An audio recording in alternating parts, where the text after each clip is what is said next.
They came in splendor, clad in dusk, with stars wound in their breath and bone, and found the daughters tending fire, alone beneath the oaks and stone.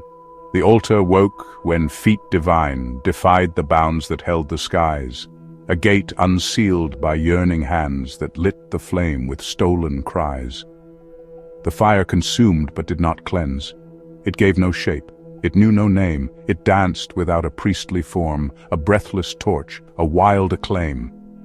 Without the gate, the altar closed. The flame dispersed like fractured speech, and all the world fell out of tune, as if the sky had cracked its reach. The waters mourned their opened womb, the earth denied its right of seed, for sanctity requires three: a call, a cross, a place of need. Now altars rise but cannot speak, and gates stand open with no path, while fire leaps from hand to hand, a mirror for the Father's wrath. The tablets bore the etched command, inscribed by flame and sealed in frost, but hands that touched them shaped a law already fractured, already lost. What once was given clear and bright became a mirror turned askew, and those who grasped it wrote new scrolls with every law the old withdrew.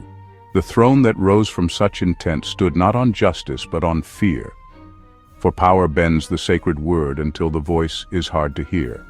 The scroll will call, the hand respond.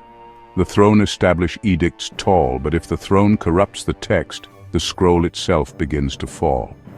So rain returns to source again, and poison blooms within the well. The law once clean now breeds its chains, and even angels cannot tell. From will to deed, from deed to rule, the cycle spins with fevered breath, and those who try to hold the crown inherit consequence and death. The summit burned with thunder's shroud, where silence held the law in flame, and from that cloud the words came down, though no one knew the speaker's name. They etched their mark in molten script, but bound the meaning far too tight, and tethered fire to stone and fear, not mercy, truth, or second sight. The people gathered, not to hear, but shield their eyes from searing light. For what was law without a voice, a shadow carved from sacred night? The cry arose, a scattered sound, like wind through halls of broken code, a whisper from the boundless edge, where tongues of nations never flowed. The mountain watched, withdrawn in mist. The law fell flat upon the field, and in the camp no hearts were turned, just blood on parchment, none were healed. When law becomes a severed thing, the cry remains but deaf and thin, and what began in covenant dissolves from ritual into sin.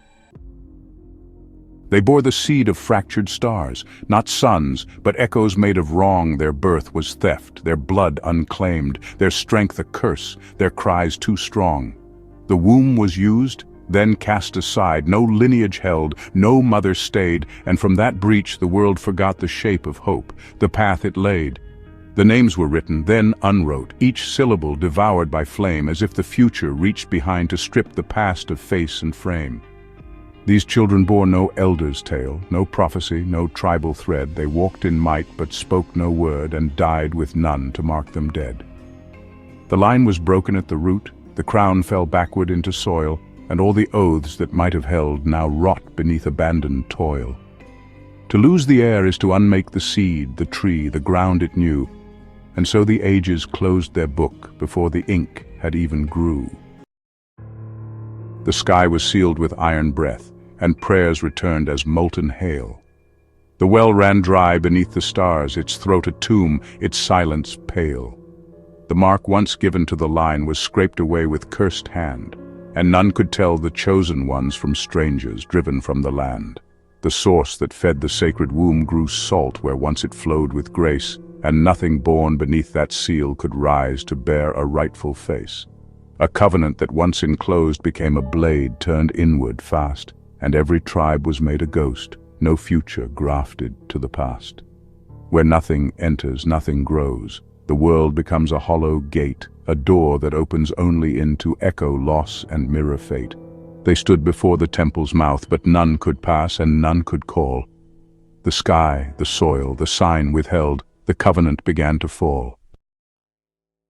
The ark stood still in sacred dark, its golden shell an empty drum, no law within, no staff, no bread, just echoes of what might not come.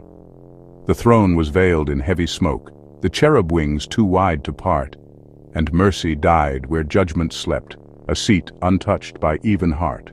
The voice that once had shaped the world now cracked and vanished into dust, and songs of prophets turned to sighs and oaths dissolved in sacred rust. No ark, no throne, no tongue remained, each one required to raise the call, but silence bound them one to one, and if one fell, the rest would fall. What once was conjoined into flame grew distant, fractured, cold with grief, and heaven's court became a cave with prayers like wind against a leaf. Where speech was lost, the world unspoke, the scroll unwound its final thread, and all who listened to the hush mistook the holy for the dead. The house stood cracked, its beams askew, its pillars sunk in blood and smoke, its name eroded by the wind, its crests removed, its seal a joke. The sons it bore were not of earth but too immense to wear the name. They walked as shadows stretched by dusk, too loud for love, too wild for shame. The word that bound the house to sky had vanished from both tongue and right, and all they spoke were thunder sounds, not meaning shaped by firelight. Yet where two pieces still remain, the third may glimmer in return, a name half said, a house half built, a lineage that starts to burn. But if the word is lost too deep and sons forget the house they bear, then all the lines are drawn in dust and even echoes thin the air. So heritage becomes a myth, and myths decay beneath the sun. What once was one in sound and soul is now three ruins, each undone. The struggle writ in Jacob's limbs was not reborn in fire or flood, for what he wrestled left no mark but shattered joints and dried out blood.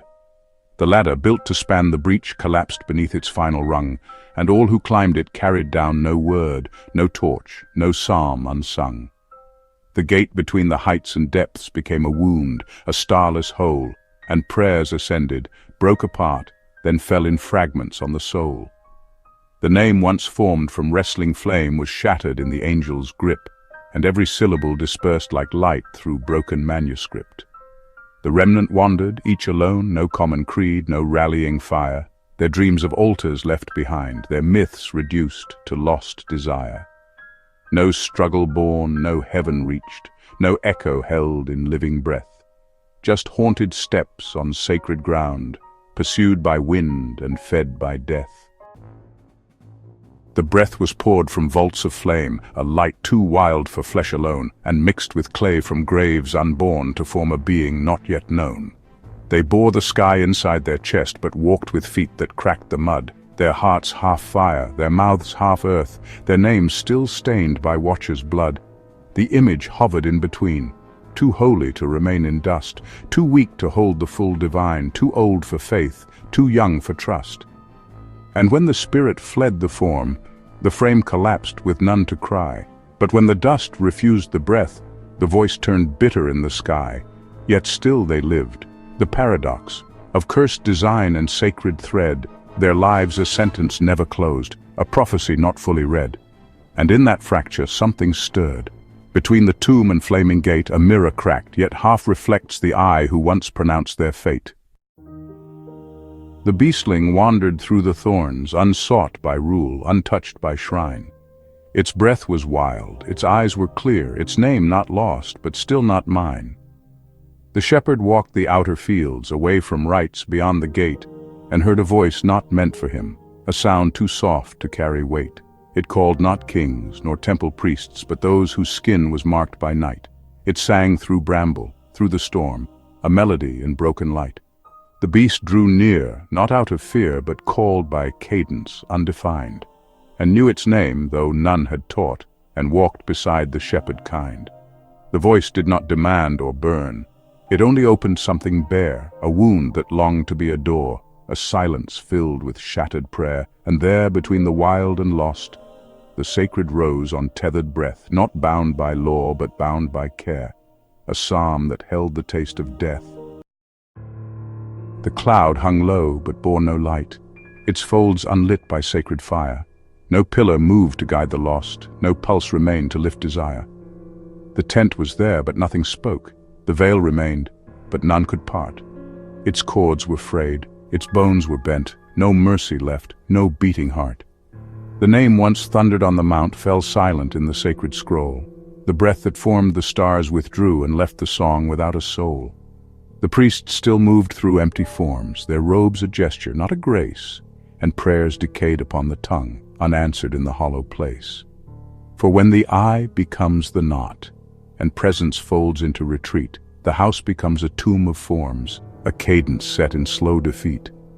Yet even still the hush held weight, a tension strung through soundless chords, as if the silence, strained to break, still listened for forgotten words. Then from the edge of void it came, a whisper first, then roaring flame. The cloud ignited not with wrath, but love too bright to speak by name. It moved again, not as before, but low and near, with open hands, and met the people in their dust, not far above, but in their lands. The tent rebuilt was not the same. It breathed, it sang, it bore their pain. It gathered stone and ash alike and shaped them into light and rain. The name returned, but not as fear. It entered flesh, it broke the bread, it walked the path, it wept the grief, it shared the wine, it raised the dead. Now I and thou no longer war, but dwell within a single breath, where presence stands not high but close, and life is pulled from underneath. The voice now speaks in many tongues, the cloud now shines through every face, and every house can be a shrine when filled with love and truth and grace.